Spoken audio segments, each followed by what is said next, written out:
श्री शिवाय नमस्तुभ्यम. नमस्कार, मी पार्थेश देवेंद्र नामजोशी रुद्र ज्योतिष चॅनलवर आपल्या सर्वांचे सहर्ष स्वागत करीत आहे. जर आपण या चॅनलवरती नवीन असाल तर व्हिडिओजना लाईक करा, चॅनल सबस्क्राईब करा आणि बेल आयकॉनवरील बटन दाबा. बेल आयकॉनवरील बटन दाबल्याने आपल्याला नवीन येणाऱ्या व्हिडिओंविषयी आणि आधीच्या व्हिडिओंविषयी माहिती मिळेल आणि आपले ज्ञानवर्धन होईल. या भागामध्ये आज आपण माहिती घेणार आहोत की आज दिनांक 31 मार्च 2024 रोजी सायंकाळी 6 वाजता शुक्र हा ग्रह आपल्या उच्च राशीमध्ये मित्र राशी कुंभ, शनी हा शुक्राचा मित्र आहे, तर मित्र राशी कुंभतनं आपली उच्च राशी मीन या राशीत प्रवेश करणार आहे. तर कोणती अशी लग्न आहेत ज्यांना शुक्राचं मालव्य नामक जो महापुरुष योग आहे त्याचं फळ मिळेल. कारण शुक्र केंद्रामध्ये जर स्वराशीचा अथवा उच्च राशीचा आला तर मालव्य नावाचा महापुरुष योग होतो, जो अतिशय उत्तम असतो. तर सगळ्यात पहिले हा योग होणार आहे मिथुन लग्न ज्यांचा आहे त्यांच्यासाठी. म्हणजे ज्या जातकांच्या पत्रिकेत लग्न स्थानात पहिल्या स्थानामध्ये 3 हा आकडा आहे, ज्यांचं मिथुन लग्न आहे त्यांच्या पत्रिकेमध्ये शुक्राचं भ्रमण हे दशम स्थानातून होणार आहे. तिथे तो शुक्र उच्च राशीचा बसणार आहे आणि मालव्य नावाचं पंचमहापुरुष योग करून त्याची फळ देणार आहे. मिथुन लग्नाच्या जातकांना ज्यांना करिअरच्या बाबतीमध्ये नोकरीमध्ये अडचणी येत असतील अशा लोकांना नोकरीतील अडचणी दूर होतील.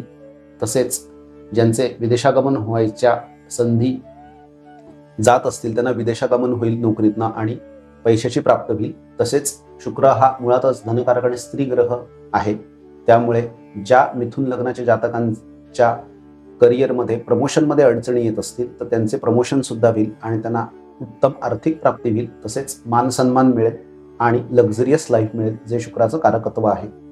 तर मिथुन लग्नाच्या जातकांसाठी उत्तम वार्ता आहे की अशा सगळ्या गोष्टी त्यांना प्राप्त होणार आहेत. त्यानंतरचे येणारं लग्न आहे ते म्हणजे कन्या लग्न. कन्या ज्या जातकांच्या पत्रिकेमध्ये कुंडलीच्या प्रथम स्थानात 6 आकडा आहे त्या जातकांना आर्थिक उन्नती होताना दिसून येईल. तसेच व्यावसायिक उन्नती होताना दिसून येईल. कुटुंबामध्ये उत्तम घटना घडताना दिसून येईल. तसेच कन्या लग्नाच्या जातकांच्या पत्रिकेत सप्तमातून विवाहस्थानातून शुक्राचे भ्रमण जाणार आहे, जो द्वितीयेश आहे. म्हणजे ज्या कन्या लग्नाच्या जातकांचे विवाह ठरत नसतील अशा कन्या लग्नाच्या जातकांचे पुढील 1 महिन्यात विवाह ठरतील आणि कुटुंब अभिवृद्धी होईल. शुक्रामुळे त्यांना लक्झरियस लाईफ मिळेल. पार्टनर बरोबर चांगल्या ठिकाणी जाण्याची संधी निर्माण होईल. मग ती एखाद्या पार्टीच्या ठिकाणी जाण्याची असेल अथवा एखाद्या धार्मिक ठिकाणी जाण्याची असेल. कारण शुक्र हा मंत्रांचाही कारक आहे, धर्माचा कारक आहे. त्यामुळे कन्या लग्नाच्या जातकांना लक्झरियस लाईफ हे शुक्राच्या सप्तम स्थानातून जाण्यामुळे मिळेल. त्यानंतरचे लग्न आहे ते म्हणजे धनु लग्न. धनु लग्नांच्या कुंडलीमध्ये चतुर्थ स्थानामध्ये लाभेश आणि षष्ठेशाचं भ्रमण येणार आहे. लाभेश इच्छापूर्ती दर्शवतो तर षष्ठेश हा नोकरी दर्शवतो. म्हणजे धनु लग्नाच्या जातकांना नोकरीमध्ये प्रमोशन मिळेल. तसेच ज्या धनु लग्नाच्या जातकांचे नवीन घराचे स्वप्न पूर्ण व्हायचे बाकी असेल तर 1 महिन्यामध्ये त्यांना बँकेकडनं लोन मिळू शकते अथवा लोन मिळण्याची सुविधा त्यांना जी आहे ती सहजरित्या प्राप्त होऊन घराचे स्वप्न धनु लग्नाच्या जातकांचे साकार होऊ शकते. तसेच कुटुंबामध्ये उत्तम एखादी वार्ता समजून त्यामुळे धार्मिक कार्य घरामध्ये घडू शकते आणि मनोकामना पूर्ती होईल अशी एखादी घटना धनु लग्नाच्या जातकांच्या बाबतीमध्ये घडण्याची शक्यता दाट आहे.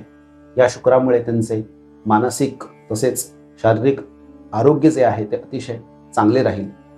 त्यानंतरचं येणारं लग्न आहे ते म्हणजे मीन लग्न. मीन लग्नाच्या जातकांच्या पत्रिकेमध्ये प्रथम स्थानामध्ये ज्यांच्या 12 हा आकडा आहे, ज्यांचे मीन हे लग्न आहे, त्यांच्या प्रथम स्थानातून शुक्राचे भ्रमण आहे. हे शुक्राचे भ्रमण पुढील 1 महिने मीन लग्नाच्या जातकांना आनंदी ठेवेल.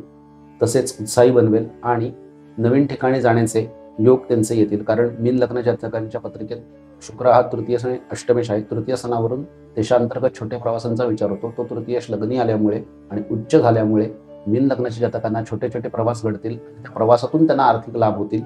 तसेच मीन लग्नाच्या जातकात पत्रिकेमध्ये प्रथम स्थानात शुक्र उच्चीचा असल्यामुळे त्यांना सप्तमावरती त्याची दृष्टी पडल्यामुळे समोरून व्यापाराच्या संधी येतील आणि त्या व्यापारातून धनाची प्राप्ती होईल. तसेच मान सन्मान प्रतिष्ठा याची सुद्धा प्राप्ती होईल. कारण प्रथम स्थान हे मान सन्मानाचे आहे. आरोग्यविषयक तक्रारी सुद्धा हा शुक्र दूर करेल. अशा प्रकारे मिथुन, कन्या, धनु आणि मीन लग्नाच्या जातकांसाठी शुक्राचे उच्च राशीत जाणे हे अतिशय फायदेशीर आणि मालव्य राजयोगाची पूर्ण फळे देणारे आहे. श्री शिवाय नमस्तुभ्यम.